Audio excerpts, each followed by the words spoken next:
You might as well read today because you have to go away. Yes, I will read. Go ahead. The reconciling power lies beyond in the intuition. Yeah. But there is an intuition which serves the intellect and an intuition which serves the heart and the life. And if we follow either of these exclusively, we shall not get much further than before. We shall only make more intimately real to us, but still separately, the things at which the other and less seeing powers are aiming. But the fact that it can lend itself impartially to all parts of our being, for even the body has its intuitions, shows that the intuition is not exclusive but an integral truth finder. We have to question the intuition of our whole being, not only separately in each part of it, nor in a sum of their findings, but beyond all these lower instruments, beyond even their first spiritual correspondence, by rising into the native home of the intuition, which is the native home of the infinite and illimitable truth. Rastya Sev Dame, where all existence discovers its unity. That is what the ancient Veda meant when it cried, there is a firm truth hidden by truth, the eternal truth concealed by this other of which we have here these lower intuitions. There, the 10,000 rays of light stand together. That is one. Or Written. Retna, I cannot pronounce all this. Okay, I'll read it for you. Ritena ritam apihitam dhruvam dasha shata saha tastu tastus tad ekam. So we'll discuss that when we come to it. Okay, so here is a para and saying this thing very interesting. So what's the problem he is reconciling? The problem is the synthesis of the heart and the mind. They are two different powers altogether, and he has discussed the divine personality, and he has said that mind finds it very difficult to understand the concept of a divine person who has got a personality. Normally, if you think of the divine, he has to be without any limitation. So if there is any limitation, the mind will find it difficult to understand. If limitation is there, then essentially imperfection. Limitation always implies imperfection. Okay? So how can it be? That's the whole problem. So that's the heart's intuition and the mind's intuition, and the heart can always accommodate things because it doesn't have logic. Okay? So that's a problem he's discussing. How to get the harmony of both mind and heart. In other words, can we think of the divine as a person and as impersonal? That's what he's discussing. Okay. Now, simply saying the reconciling power lies beyond in the intuition. A very clear statement, meaning that while you are in the ignorance of your body mind life, it is impossible to recognize them fully, reconcile them fully. There will always be a difference. The mind will always challenge me, provided it's a logical mind and something which is fully developed. Okay, it's a heart that accommodates the idea that the divine can be personal and impersonal. He can be finite as well as infinite. So that the mind cannot understand. The reconciling power lies beyond any intuition. So where is the intuition? It's in the second level of the spiritual planes of consciousness. It's pretty high. Intuition is at the in the spiritual planes, it is just below the overmind. So very high up. So there is no difference. But below that, there is always a problem in trying to understand the personality of the divine. Even those who have spiritual experiences, okay, any number of them, Jiddu, Krishnamurti, okay, even Buddha, okay, they all had the notion that the divine has to necessarily be infinite, cannot be finite. Okay? So that's the problem he's discussing. So where can you find that? Only in the intuition. Okay? But there is an intuition which serves the intellect and an intuition which serves the heart and life. Okay? And if we follow either of them exclusively, we shall not get much farther than before. In other words, the problem will remain the same. We will not be able to reconcile the impersonality and the personality of the divine.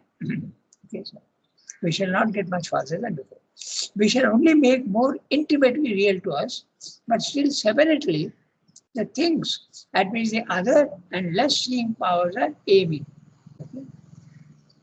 But the fact that it can lend itself impartially to all parts of our being, for even the body has its intuitions, note that, shows that the intuition is not exclusive, but an integral truth finder. Now, we'll just discuss it a little bit. Intuition is pure intuition is at the spiritual plane of consciousness, just under the overmind level. The spiritual planes begin with the higher mind, then it goes to the element mind, and then there is the intuition, and above the intuition is the overmind. This is the,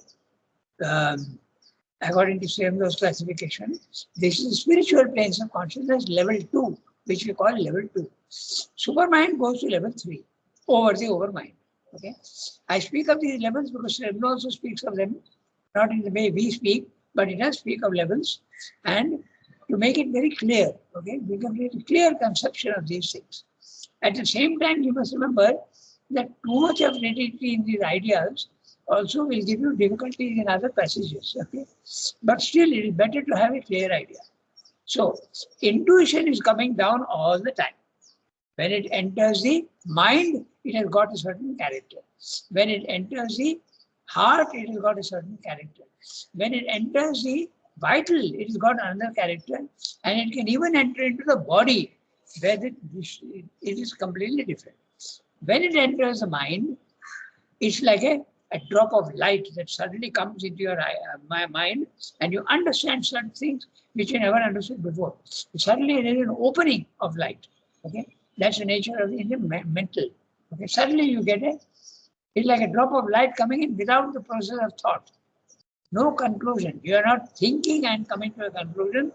That's the intuition in the mind, mental intuition. When it comes into the heart, okay, it's a different thing. I don't think so. I'm going to discuss it much, but you can quite easily accommodate the idea of impersonality and personality of the of the divine. When it comes into the vital, it becomes the instinct in animals. Okay, very clearly, they do things absolutely correctly, but without understanding and without any conscious effort. That's the intuition coming down to the vital. Now, simply saying, intuition can even come down into the body. Okay, it has got so, and that it can be discussed in many ways. Okay, intuition, for instance, all the organs working, there is no logic to them. Just is working perfectly because that's an intuition. The kidneys are doing exactly what they need to do. The stomach is doing exactly what it needs to do. The heart is also doing exactly what it needs to do. And there is a consciousness because we will also see that there is the process has got logic. Okay, how can the kidneys throw out that which is harmful to the body and not harmful? It pumps them back into the bloodstream.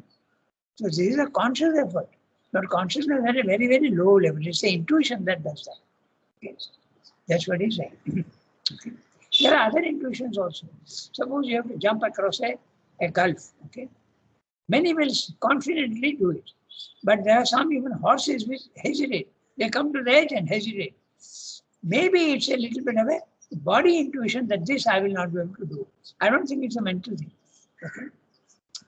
Mental judgment also can be there, but sometimes you hesitate, the body itself hesitates to do something.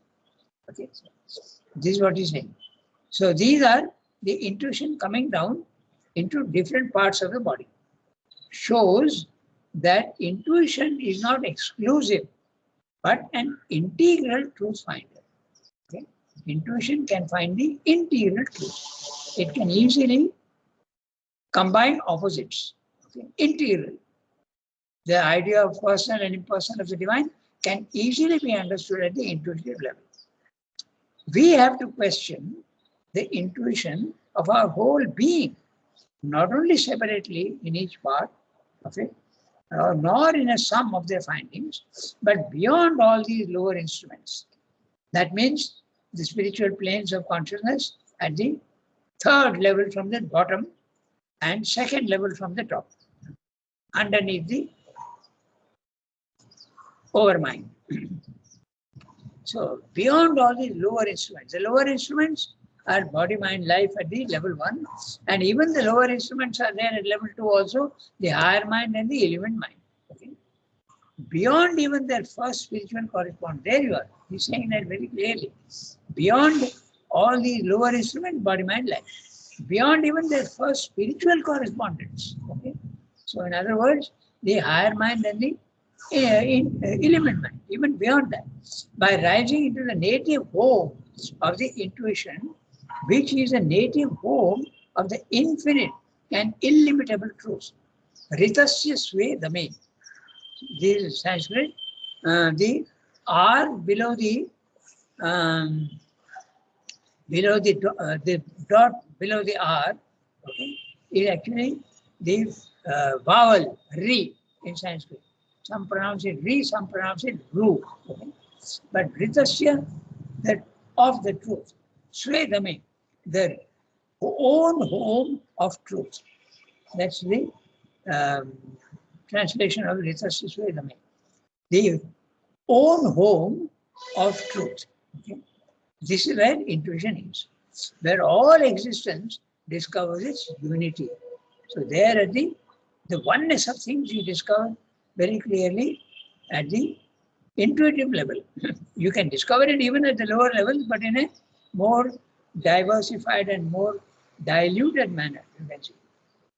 Even when you go to the higher mind level, the unity starts showing itself. You understand that?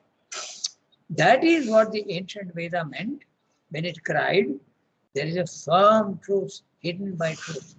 The eternal truth concealed by this other, of which we have here these lower intuitions. Remember the gradations. There's a truth even in the body. There's a truth in the vital. There's a truth in the mind. There's a truth in the spiritual planes of consciousness. But this truth itself is graded. So that's what it meant. Okay?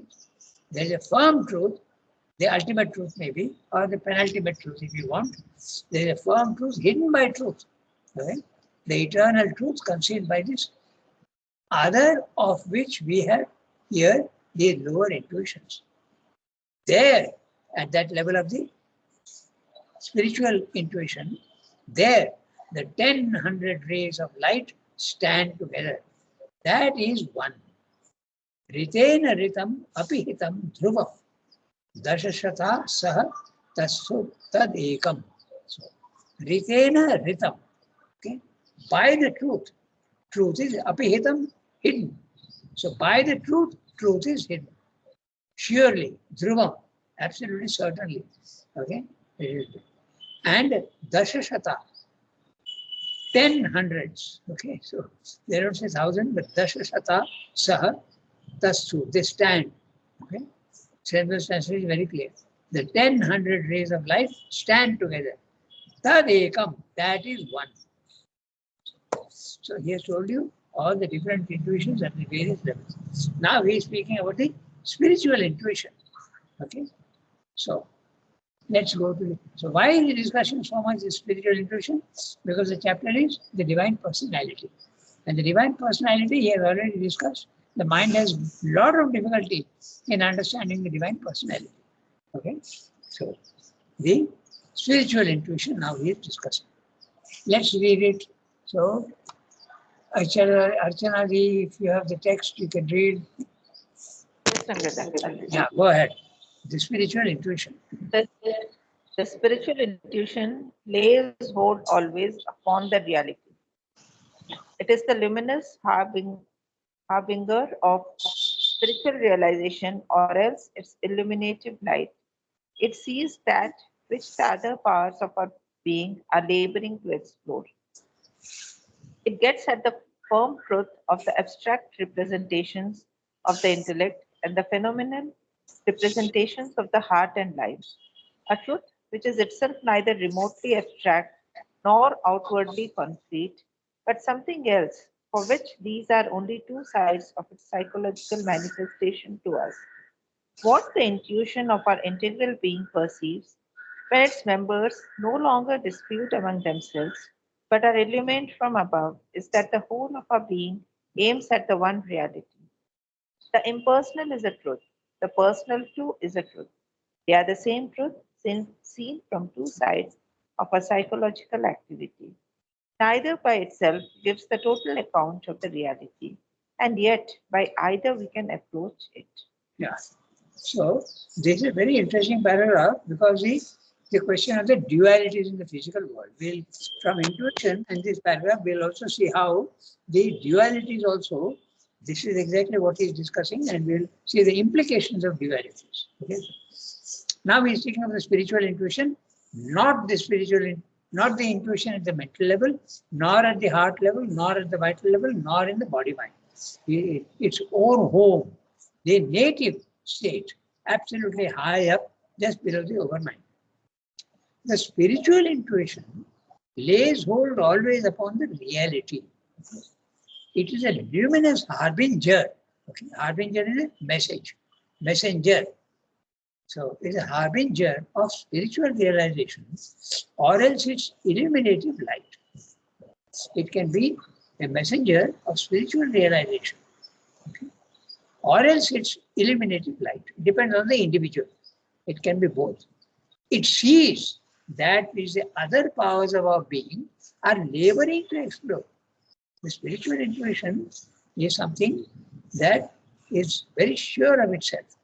It's also very interesting that even when our famous Ramanujam, the mathematician, okay, he had mental intuition.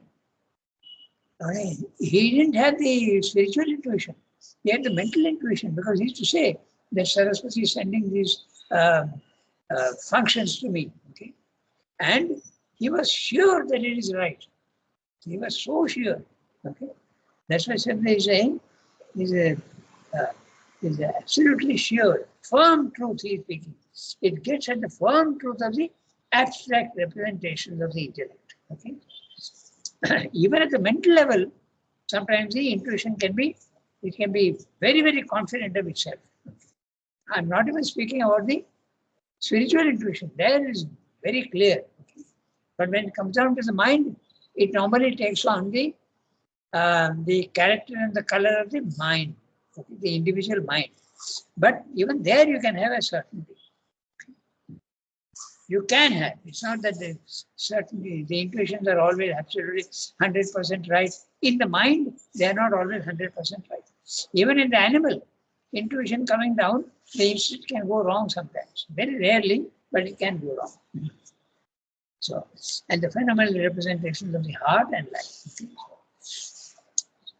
I'm reading that sentence again. It gets at the firm truth of the abstract representations. Those which are abstract ideas, they become absolutely concrete, firm truth of the intellect and the phenomenal representations of the heart and life. Okay? Even the phenomenal representations of what? Representations of an idea of the divine. Okay? Whether he is personal or impersonal, that's what he's talking about. A truth which is itself neither remotely abstract nor outwardly concrete. Okay? In the heart, it is like that. Neither remotely abstract nor outwardly concrete. But something else for which these are only two sides of its psychological manifestation to us. What the intuition of our integral being perceives when its members no longer dispute among themselves. So the members are the mind and the heart having different ideas. Okay? What the heart wants, the mind doesn't understand. And what the mind understands, the heart sometimes doesn't understand intellectually. Okay?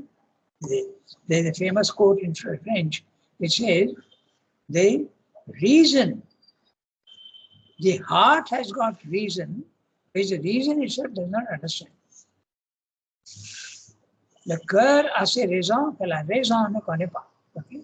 That means to say that the heart has got certain convictions which the mind does not understand. Okay, so that's exactly what you're saying here. The heart does not have intellectual understanding of things, but it has got a certainty of its own. What the intuition of our integral being perceives, when its members no longer dispute among themselves. When does this happen? Only when you go to the spiritual level of consciousness. Otherwise, at our normal level, the heart and the mind are always quarreling. The heart and the mind and the body, they are always in disharmony. To a certain extent, the harmony can be established when the psychic comes forward. Okay? The psychic understands and settles the quarrels between mind, heart, and the body. Otherwise, we normally have a nice civil war going on between mind and the heart and the body. Okay, each one goes its own way. When its members no longer dispute among themselves, but are illumined from above, is that the whole of our being aims at one reality. So that's what the intuition can give you. The impersonal is a truth, the personal too is a truth. They are the same truth seen from two sides of our psychological activity. Psychological activity, mind and heart. Okay? Neither by itself gives a total account of the reality. And yet, by either, we can approach it. So, this is true. What he has told about personality and impersonality of the divine is true of all dualities in the physical world. There are only two aspects of the same thing. This is a very important thing that we must remember. Truth and falsehood are really at the lower level in the physical world of dualities. They are only the same thing at the two opposite ends, at the two opposite poles. Okay? All the things, they are valid at that level, and you have to understand that they all have their own functions. Okay? That's what it is. Now, the next para is quite a big para. We've got time. We've got nearly 15 minutes, so we can read one more para. So, Sunki, can you read? Yes, I will read. Go ahead. Looked at from one side. Looked at from one side, it would seem as if an impersonal thought were at work and created the fiction of the thinker for the convenience of its action. An impersonal power at work creating the fiction of the doer, an impersonal existence in operation, which uses the fiction of a personal being who has a conscious personality and a personal delight. Looked at from the other side, it is the thinker who expresses himself in thoughts which without him could not exist, and our general notion of thought symbolizes simply the power of the nature of the thinker. The Ishvara expresses himself by will and power and force. The existence extends himself in all the forms, integral and partial, direct, inverse, and purpose of its existence, consciousness and bliss. And our abstract general notion of these things is only an intellectual representation of the triple power of this nature of being. All impersonality seems in its turn to become a fiction and existence in its every movement and its every particle, nothing but the life, the consciousness, the power, the delight of the one, and yet innumerable personality, the infinite Godhead, the self-aware and self-unfolding Purusha. Both the views are true, except that the idea of a fiction, which is borrowed from our own intellectual process, has to be exiled, and each must be given its proper validity.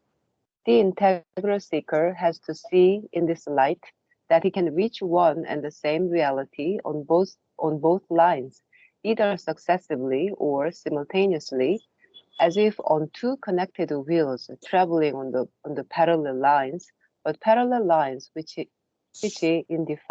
in defiance of intellectual logic, but in obedience to their own inner truth of unity, to meet in infinity.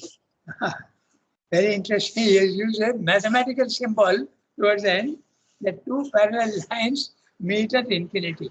So even from the perspective point of view, if you are drawing two parallel, they are always seem to be converging. Okay, so, and in infinity they meet. So he is using a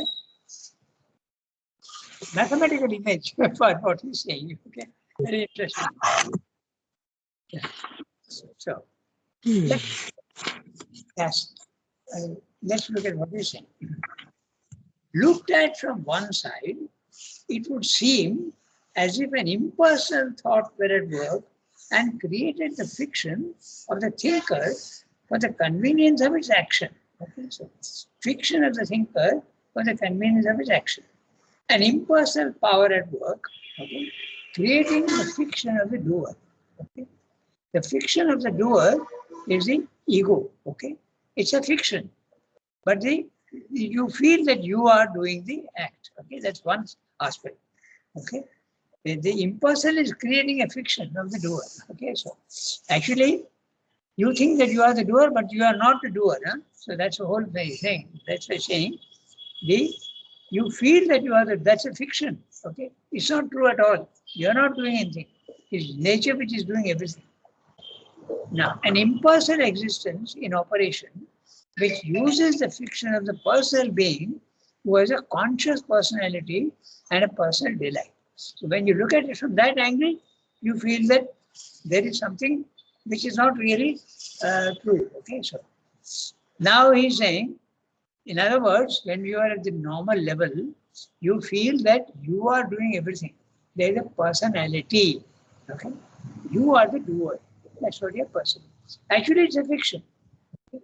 So, on the other hand, looked at from the other side, it is a thinker who expresses himself in thoughts which without him could not exist. And our general notion of thought symbolizes simply the power of the nature of the thinker. So, looked at from the other side, it's a thinker who expresses himself in thoughts which without him could not exist. And our general notion of thought symbolizes simply the power of the nature of the thinker. In other words, the personality aspect, and the other is the impersonality aspect. There is no such thing as the ego. Ego is the individual which you mistake. So one side, you are thinking that there is a personality, and actually it's the impersonal which is doing that. And on the other side, the personality is giving you all these thoughts. Okay, so that's what he's saying. The Ishvara, now he is going from the human being to the divine. Okay? The Ishvara expresses himself by will and power and force. Will and power and force. All of them actually mean the same thing, but force can be very, very general, power can be more limited, and will is the power directed to some specific purpose. That is will. Okay. So it is will, power, and force. Basically the same thing, but with slight differences. Now he is using the word the existent. Okay. The existent is the one who represents the existence. Existence is the impersonal. The existent is personal. Okay. Extends himself in all the forms of integral and partial, direct, inverse and perverse of his existence, consciousness and bliss, and our abstract general notion of these things is only an intellectual representation of the triple power of his nature of being. The triple power of his nature of being, Sat, Chit, Shakti. Okay? Or you can also think of it as the transcendent, the cosmic, and the individual. So, he's telling you that both the things exist, personality and impersonality. All impersonality, a little more comment on the same thing. All impersonality seems in its turn to become a fiction and existence in every movement and its every particle, nothing but the life, the consciousness, the power, the delight of the one, and yet innumerable personality. innumerable personality, the infinite Godhead, the self-aware and self-unfolding Purusha. So, in other words, if you are in the spiritual planes of consciousness, you will experience the impersonality of the divine. When you go to this slightly through the bhakti path, you will get the personality of the divine. But if you go to the intuitive plane of consciousness, you will see that both are aspects of each other. You will see that the impersonality puts forth the personality, or you can say that the impersonality is a character of the personal God. Okay? You can see it in that way. You see it in a slightly different way. Essentially, they are the same. They meet at infinity. That's what they will say. Okay, so all impersonality seems in its turn to become a fiction and existence in its every movement and its every particle, nothing but the life, the consciousness, the power, the delight of the one, and yet innumerable personality. The infinite Godhead, the self-aware and self-unfolding Purusha. It's a person who extends himself into the cosmos. That's what it's saying. Both views are true, except that the idea of fiction, which is borrowed from our own intellectual processes, has to be exiled, and each must be given its proper validity. The idea of fiction is wrong. Okay, that means to say that both are true. There is no such thing as unreal. Okay, personality as well as impersonality, both are real. So, except that the idea of fiction, which is borrowed from our own intellectual process, has to be exiled, and each must be given its proper validity. The integral seeker has to see in this light that he can reach one and the same reality on both lines, either successively or simultaneously. Okay? So successively, when you go to the higher mind and into the 11th mind, you see the impersonality. You go to the over mind and intuition, you can start seeing the personality of the divine also. Okay? But they seem to be different.